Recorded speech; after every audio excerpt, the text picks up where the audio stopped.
You have to be dedicated and connected to some people that didn't understand where I was going. The biggest fight that we got is when we try to detach from some folks that don't understand where we got to go. Come on, they don't understand the reason why I'm here. Not here is because you had sex with my daddy. I'm here is because God allowed you and my daddy to be the vehicle.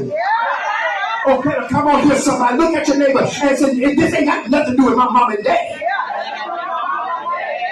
God used them as a vehicle to get us here. Now watch this woman, God. My grandmother never went to school in her life. No, my grandfather. They was the most smartest dumb people I've ever seen in my history. I'm telling you. I'm telling the truth. I love my grandparents. But I remember my grandmother used to say, where's your grandson? Mom Ruby, Mama, where's your grandson? Oh, you know that baby, he traveling all over the world with them big time people there. And watch this, I wasn't traveling, I was just sitting in the choir.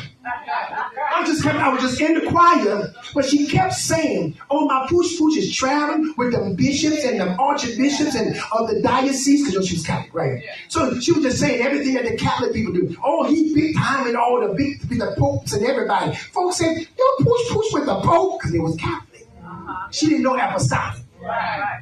So she just phrased it according to her experience. Right. And watch this. So they come and say, oh, that boy done grew up and became something. So when I would come home in town and they would see push, they're like, oh, when they saw me, it was a new look. They didn't look at me as the old push that just cussed them out. Because my grandmama spoke something. They said, oh, my baby traveled the world. He was the big time folks and bishops. He all over the country. He everywhere. And I had not gone. But look at me today. Because the right person starts speaking the right stuff in my process life. Guess what? My reality is I travel the world. My reality is I sit with the great of the elites. The reality is